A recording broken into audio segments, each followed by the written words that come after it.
할렐루야. 잘 오셨습니다. 하나님께서 오늘 우리와 함께 하실 줄 믿습니다. 시간 다 같이 사도신경으로 우리의 신앙을 하나님께 고백하겠습니다. 나는 전능하신 아버지 하나님 천지의 창조주를 믿습니다.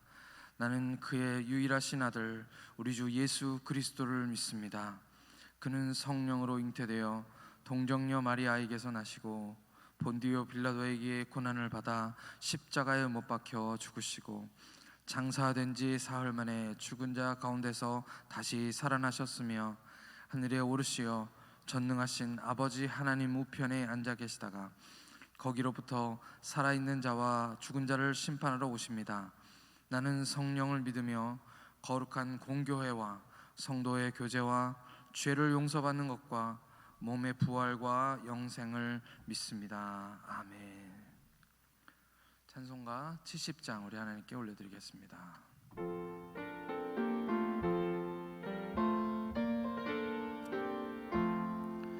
피난처 있으니 환난을 당한 자 이리 오라. 땅들이 변하고 물결이 일어나 산 위에 넘치되 두렵지 않네. 이방이 떠들고 나라들 모여서 진동하나. 우리 주 목소리 한 번만 바라면 천하의 모든 것 망하겠네. 만유주 하나님 우리를 도우니 피난처요. 세상의 난리를 그치게 하시니 세상의 장검이 쓸데없네. 높으신 하나님 우리를 구하니 할렐루야. 괴로움이 심하고 환난이 극하나 피난처 되시는 주 하나님. 아멘. 함께 기도하시겠습니다. 하나님 아버지, 크시고 위대하시고 전능하시고 모든 것을 아시며 하나님 온 땅을 다스리시는 그 위대하신 하나님 여호와, 우리가 찬송과 영광을 올려드립니다. 그 높으신 하나님이 오늘 우리와 함께 하시려고 인간이 되시고 우리에게 찾아오시고 우리의 피난처가 되어주시고 우리의 반석이 되어주시니 감사합니다. 하나님, 오늘 주님 앞에 의지할 곳 없어 나온 하나님의 자녀들과 함께하여 주시고 말씀으로 역사하여 주시어서 오늘 하루도 주님 안에서 넉넉히 이기는 하루가 되게 하여 주시옵소서. 목마른 심령으로 주님 앞에 나왔으니 하나님 그 갈급함을 채워 주시옵소서. 만족하게 하여 주시옵소서. 감사드리며 우리 구주 예수 그리스도의 이름으로 기도하옵나이다. 아멘. 오늘 우리에게 주시는 하나님 말씀은 시편 11편 1절에서 7절 말씀입니다. 시편 11편 1절에서 7절 말씀입니다. 제 성경은 809쪽, 구약 성경 809쪽에 있습니다. 시편 11편 1절에서 7절까지 말씀,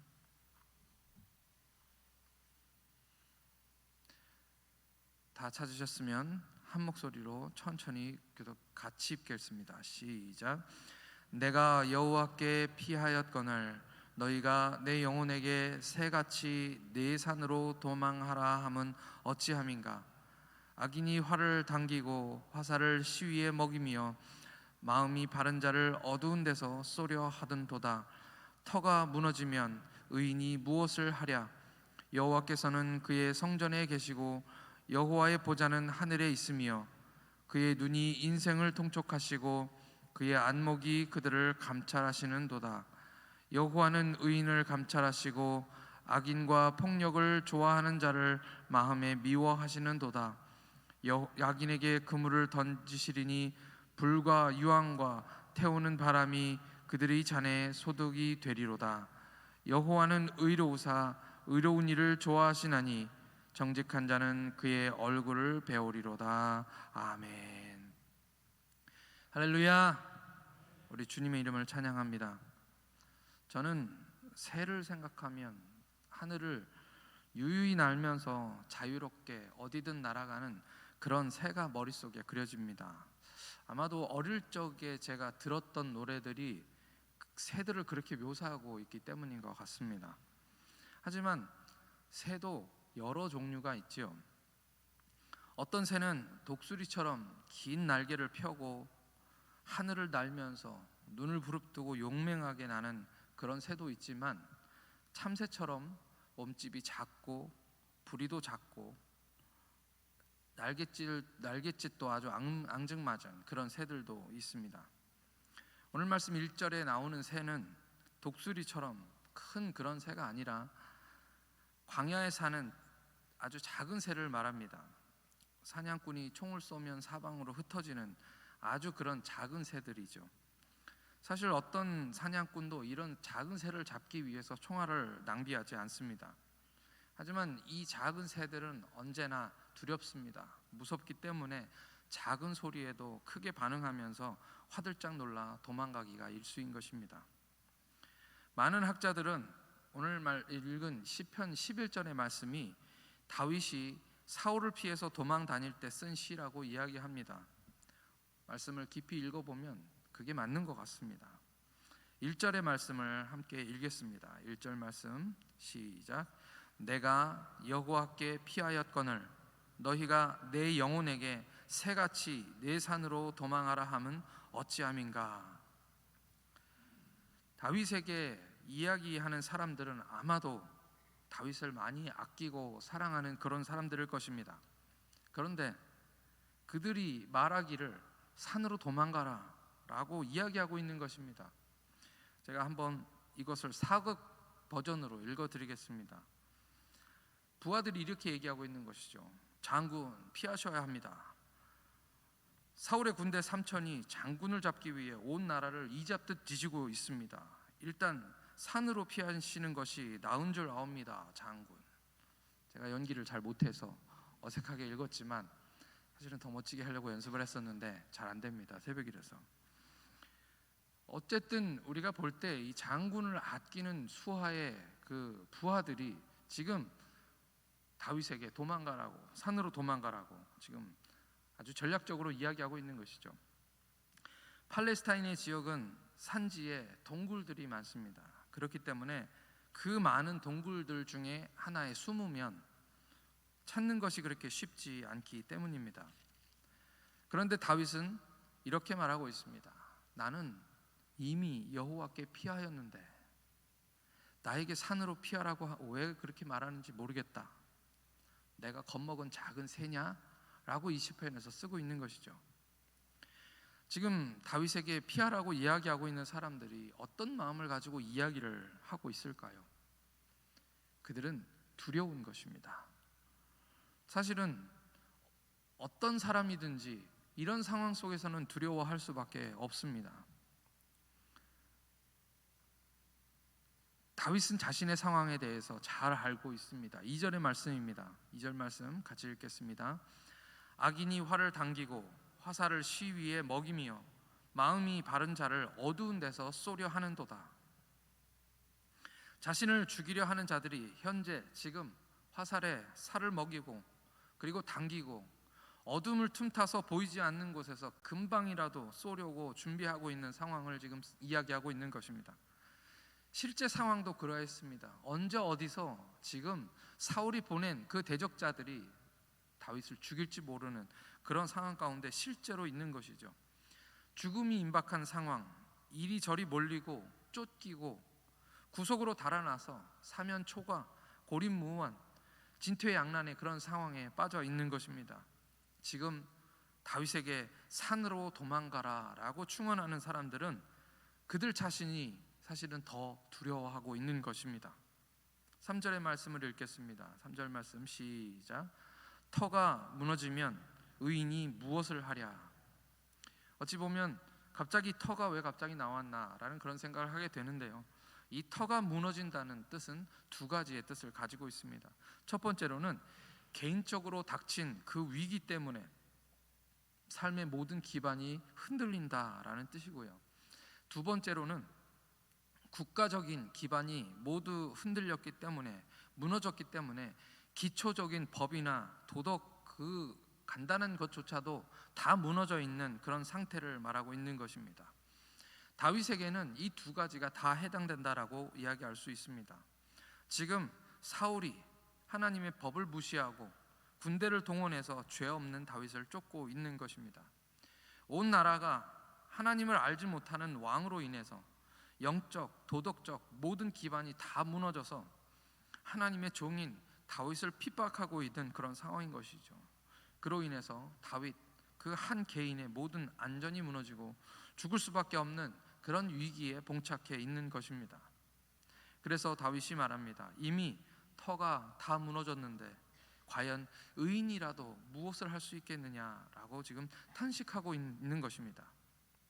여기서 한 가지 우리가 알아야 될 아주 중요한 내용이 있습니다. 그것은 악인과 의인이라는 말이 나오는데요. 의인은 무엇을 말하고 악인은 무엇을 말하고 있는 걸까요? 의인이 단순히 착한 사람, 악인은 나쁜 사람. 우리 아이들이 TV를 볼 때 그냥 저 중에서 누가 나쁜 사람이야 라고 묻는 것처럼 의인은 착한 사람, 악인은 나쁜 사람, 그냥 이렇게 이야기하고 있는 것일까요? 의인 또는 정직한 자, 오늘 말씀의 마음이 바른 자라는 이 말씀은 여호와를 의지하는 사람을 말하는 것입니다. 그 자신의 어떠함, 그러니까 그 사람의 옳고 그름, 좋고 나쁨과 상관없이 하나님을, 여호와를 의지하는 사람을 말하는 것입니다. 저는 우리가 여호와 하나님을 의지할 수 있기를 축복합니다. 악인은 하나님을 알지 못하는 사람입니다. 그들은 하나님을 모르기 때문에 하나님을 두려워하지 않습니다. 그렇기 때문에 악을 행하게 되는 것이죠. 다윗이 다른 사람들과 다른 것이 무엇입니까? 다윗은 여호와 하나님을 바라봅니다. 다윗은 여호와 하나님을 신뢰합니다. 다윗은 여호와 하나님을 믿습니다. 4절의 말씀을 함께 읽겠습니다. 4절 말씀 시작. 여호와께서는 그의 성전에 계시고 여호와의 보좌는 하늘에 있으며 그의 눈이 인생을 통촉하시고 그의 안목이 그들을 감찰하시도다. 다윗이 바라보는 여호와 하나님이십니다. 그런데 이 말씀을 자세히 읽어보면 한 가지 좀 이상한 것을 발견하게 됩니다. 같은 여호와 하나님이신데 성전에 계시면서 또한 그의 보좌는 하늘에 있다라고 말하고 있습니다. 이 말이 무슨 말입니까? 성전은 우리가 눈에 볼 수 있는 것이죠. 이 땅에 있는 것입니다. 그런데 오늘 말씀을 보니까 보좌가 하늘에 있다라고 이렇게 이야기하고 있습니다. 어찌 보면 앞뒤가 안 맞는 그런 말인 것이죠. 이 땅에 있는 성전인데, 그런데 그의 보좌가 하늘에 있다라고 이야기하는 것입니다. 다윗이 바라보는 하나님은 높고 높은 하늘 보좌에 계신 거룩한 하나님이십니다. 그는 전능하시고 위대하시고 우월하시고 이 세상을 초월하신 그런 높은 하나님이신데, 그 하나님께서 지금 이 땅에 사람의 손으로 지은 그런 성전에 계신다고 고백하고 있는 것입니다. 이것은 오늘 이 사순절에 우리에게 주시는 하나님 말씀이신 줄 믿습니다. 무엇입니까? 말씀이 육신이 되어요 우리 가운데 거하시니 하나님의 아들 독생자의 영광이요 은혜와 진리가 충만하더라. 하나님이, 그 거룩하신 하나님이 인간이 되어 주신 것, 아들을 낳으리니 그 이름을 임마누엘이라 하리라. 하나님이 우리와 함께 계시다. 우리 하나님은 너무 크신 하나님이신데 그 하나님께서 감히 이 티끌 같은 사람들을 사랑하셔서 나를 구원하시고 나를 인도하시기 위하여 이 땅에 내려오시는 이 놀라운 사건을 이야기하고 있는 것이죠. 그 하나님은 우리를 인도하시는 그 하나님이십니다. 우리 몸은 성경에서 하나님이 거하실 성전이라고 말씀하고 계십니다. 그리고 그 하나님께서 그 전능하시고 위대하셔서 하늘의 하늘도 감당하지 못하는 그 하나님께서 오늘 우리 작고 작은 우리 마음속에 성전 지으시고 오늘 우리 마음속에 살아서 역사하시는 줄을 믿습니다. 하늘과 온 땅을 말씀으로 지으신 그 거룩하신 하나님이 오늘 우리와 함께 하십니다. 이 사순절에 그 높으신 하나님, 우리와 함께 계셔서 함께 하시려고 이 땅에 오신 것들을 묵상하면서 우리 하나님의 그 놀라우심을 찬양할 수밖에 없는 것입니다. 다윗은 그 거룩한 하나님이 다윗의 피난처가 되시는 것이 되시는 하나님이신 것을 믿고 있는 것입니다. 그렇기 때문에 왜 다들 나더러 산으로 피하라고 하느냐, 나는 이미 여호와 하나님께 피하였는데 라고 이야기하고 있는 것이죠. 4절, 5절, 6절의 말씀을 다 읽겠습니다. 4절, 5절, 6절 말씀 시작. 여호와께서는 그의 성전에 계시고 여호와의 보좌는 하늘에 있으며 그의 눈이 인생을 통촉하시고 그의 안목이 그들을 감찰하시는도다. 여호와는 의인을 감찰하시고 악인과 폭력을 좋아하는 자를 마음에 미워하시는도다. 악인에게 그물을 던지시리니 불과 유황과 태우는 바람이 그들의 잔에 소득이 되리로다. 아멘. 다윗이 아는 그 하나님은 모든 것을 알고 계시는 하나님이십니다. 그리고 모든 것을 판단하고 계시는 하나님이십니다. 우리의 상황과 환경 속에서 우리가 얼마나 힘든지, 그리고 얼마나 어려워하고 있는지, 얼마나 우리가 아파하고 있는지, 무엇이 우리를 어렵게 하고 있는지를 다 알고 헤아리시는 하나님이시며 공의로 심판하시는 하나님이신 줄 믿습니다. 7절 마지막 절입니다. 함께 다시 읽겠습니다. 시작. 여호와는 의로우사 의로운 일을 좋아하시나니 정직한 자는 그의 얼굴을 배우리이다. 아멘. 우리의 처한 환경이 어렵습니까? 우리 성도님들이 오셔서 기도해달라고 부탁하시면서 이야기를 들을 때마다 저도 그렇고 우리 목사님도 그렇고 참 가슴이 아픕니다. 도와드릴 것도 없고 어떻게 도와드려야 될지 알지 못하는 그런 어려운 상황, 어찌 보면 다윗이 처한 그런 환경 같은 그런 상황들을 들을 때마다 어제도 사실 어떤 분이 오셔서 말씀을 나누시는데 우리 목사님도 그렇고 저도 그렇고 말문이 딱 막혀서 어떻게 뭐라고 위로의 말씀을 드려야 될지 알지 못하고 우리 기도합시다, 하나님께 기도합시다 라고 말씀드리고 기도하는 것밖에는 없었습니다. 그런 환경 가운데 처하신 그런 많은 분들을 바라보면서 어떻게 이렇게 많은 일들이 한꺼번에 몰려올 수가 있는지 가만히 생각해 보면 제 삶에도 그랬던 것 같습니다. 힘든 일, 어려운 상황은 한 가지만 오는 게 아니라 한꺼번에 몰려올 때가 참 많습니다. 눈앞이 캄캄하고 한치 앞을 알 수 없는 그런 어둠 속에 둘러싸여 있는 그런 때가 우리 삶 가운데 있습니다. 다윗처럼 여호와 하나님께 피하시는 여러분들 되시기를 축복합니다.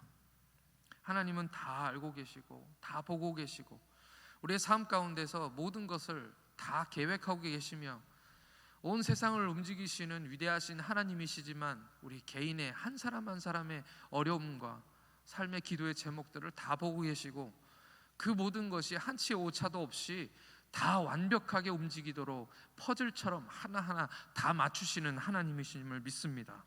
그분은 준비하시고 일하시는 하나님이시고 그분은 우리의 기도에 응답하시는 하나님이시기 때문에 충분히 우리 삶을 인도하시는 우리의 피난처가 되어신 하나님이신 줄 믿습니다. 주님을 신뢰하고 눈을 들어서 주님을 바라보시는 여러분들 되시기를 축복합니다. 다윗이 바라는 결론은 적들을 물리쳐 달라든지 아니면 이 문제를 해결해 달라는 그런 기도가 아니었습니다. 오늘 마지막 절에서 그가 이렇게 이야기하고 끝나는 것이죠. 정직한 자는 그의 얼굴을 배우리이다. 나는 주의 얼굴을 보기를 원합니다. 주의 얼굴을 보게 하여 주옵소서. 이 모든 사면 초과의 상황 속에서 나는 주님의 얼굴을 보기를 원합니다. 그렇게 되게 하여 주시옵소서. 그가 기도하며 꿈꾸며 소망하는 것입니다. 시편 17편 15절의 말씀도 비슷한 내용입니다. 1절에서는 그가 이렇게 시작하고 있습니다. 여호와여 의의 호소를 들으소서. 나의 울부짖음에 주의하소서. 거짓되지 아니한 입술에서 나오는 나의 기도에 귀를 기울이소서. 그가 급박하게 하나님께 울부짖으며 기도하는 내용이었습니다. 그런데 그 안타까운 울부짖음은 마지막 15절에서 이렇게 끝나고 있습니다. 나는 의로운 중에 주의 얼굴을 배우리니 깰 때에 주의 형상에 만족하리이다. 주의 얼굴을 보고 주의 형상으로 만족할 것입니다 라고 고백하는 것입니다. 이 시간 주의 얼굴에 만족하시는 주님의 얼굴을 보고 여러분들 안에 모든 근심과 그 고통들이 해결되는 저와 여러분들 되시기를 예수님의 이름으로 축원합니다. 이 시간 다 함께 기도하시겠습니다. 이 시간 우리가 다 같이 기도하실 때 사람들은 산으로 피할지라도 동굴에 숨을지라도 나는 여호와 하나님이 피난처이십니다. 여호와 하나님을 믿고 의지하며 주님만 의지하게 하여 주옵소서. 높고 높으신 하나님이시지만 오늘 성령으로 우리 안에 거하시며 우리의 마음을 통촉하시고 감찰하시는 하나님, 우리를 잘 아시는 하나님이신 줄 우리가 믿습니다. 우리의 목소리를 들으시고 주님의 얼굴빛을 비춰주시고 오늘도 우리도 다윗처럼 주님만 의지하게 하여 주옵소서. 주님의 얼굴을 배우게 하여 주옵소서. 이 시간 주님의 얼굴빛을 우리에게 비춰달라고 다 같이 하나님께 기도하시겠습니다. 하나님 아버지, 우리의 피난처가 되시고 환난 중에 우리를 보호하시는 하나님이신 줄 믿습니다. 하나님, 그 은밀한 곳에 우리를 비밀히 감추시고 아버지 하나님, 그 어두움들이 다 지나갈 때까지 기다리셨다가 하나님, 우리가 주의 얼굴을 배우게 될 줄 믿습니다. 하나님, 우리의 눈을 들어 주님을 바라보게 하여 주시옵소서. 다윗처럼 아버지 고백하며 내가 여호와께 피하였거늘 어찌 사람들은 나에게 산으로 피하라 하느냐라고 이야기할 수 있는 오늘 우리 믿음의 고백이 될 수 있도록 하나님 역사하여 주옵소서. 상황과 환경이 많이 어렵고 힘듭니다. 마치 아버지 하나님이여 정말 우리가 탈출할 수 없을 만한 그런 두려움이 우리에게 엄습하고 있지만 하나님, 우리의 피난처가 되어 주시옵소서. 우리의 힘이 되어 주시옵소서. 우리를 위하여 십자가에 달려 죽으시기 위하여 이 땅 가운데 오신 주님의 크신 사랑과 그 은혜가 아버지 우리를 압도하시고 우리의 마음을 붙들어 주셔서 아버지 하나님, 이제는 다시는 어둠으로 돌아가지 않게 하시고 두려움에 사로잡히지 않게 하여 주시고 아버지 하나님이여 불안함 속에 있지 않도록 하나님 인도하여 주셔서 주님을 붙들고 주 하나님의 이름을 부르짖으며 아버지 하나님의 나를 구원하시고 나를 도와주시기 위하여 나의 삶 가운데 들어오시기를 원하시는 그 하나님, 위대하고 크신 하나님이시지만 오늘 이 작은 내 마음속에 들어오시고 살시기로 작정하신 그 하나님의 크심을 아버지 찬송하게 하여 주시옵소서. 오늘 우리 입술에도 찬송이 나오게 하여 주시옵소서. 아버지 하나님, 나는 내 눈앞에 있는 것만 볼 수밖에 없지만 하나님은 모든 것을 알고 계시고 내 인생을 아버지 통으로 보고 계시는 하나님이신 줄 믿사오니 하나님, 주님께 의지하고 주님 손잡고 아버지 주님만 바라보며 살아가는 오늘 우리가 되게 하여 주시옵소서. 아버지 하나님의 주님의 이름을 부르게 하여 주옵소서. 힘들 때 더더욱 주님을 만나게 하시고 주님을 찾게 하시고 아버지 하나님, 주님께로 숨을 숨는 우리가 되게 하여 주시옵소서. 여호와가 우리의 피난처가 되시오니 아버지 하나님, 두려움이 없음을 고백합니다. 여호와가 우리 하나님 되심이 아버지 하나님이여 참 하나님, 우리 마음속에 기쁨이 되게 하여 주시옵소서. 주의 얼굴을 주시옵소서. 하나님 아버지, 참 감사합니다. 주님 같은 피난처가 없음을 고백합니다. 주님 같은 반석이 없고 주님같이 의지할 자가 이 세상에 없음을 고백합니다. 눈을 들어 산을 보아도 우리를 도우실 분은 역시 천지를 지으신 여호와 하나님밖에 없음을 믿습니다. 우리와 함께 하시고 그렇게 하시려고 우리와 함께 하시려고 이 땅 가운데 오시고 우리를 더 깊이 아시기 위해 인간이 되시고 우리의 죄를 위해서 십자가를 지셨고 우리를 살리시려고 부활하셨사오니 성령으로 우리 안에 거하시고 우리와 함께하여 주시옵소서. 주님을 바라볼 때 우리를 기가 막힌 운동위에서 건져주시고 문제들을 해결하시며 아픔과 상처들을 싸매고 고치시며 치료하실 줄을 믿습니다. 주의 얼굴을 구하게 하시고 주의 형상으로 매일같이 일어날 때에 만족하게 하여 주시옵소서. 오늘도 주님의 얼굴 바라보며 우리에게 당한 이 모든 역경들을 이겨나게 하시는 주님께 감사드리오며 우리 구주 예수 그리스도의 이름으로 기도하옵나이다. 아멘. 하늘에 계신 우리 아버지, 아버지의 이름을 거룩하게 하시며 아버지의 나라가 오게 하시며 아버지의 뜻이 하늘에서와 같이 땅에서도 이루어지게 하소서. 오늘 우리에게 일용할 양식을 주시고 우리가 우리에게 잘못한 사람을 용서하여 준 것 같이 우리 죄를 용서하여 주시고 우리를 시험에 빠지지 않게 하시고 악에서 구하소서. 나라와 권능과 영광이 영원히 아버지의 것입니다. 아멘.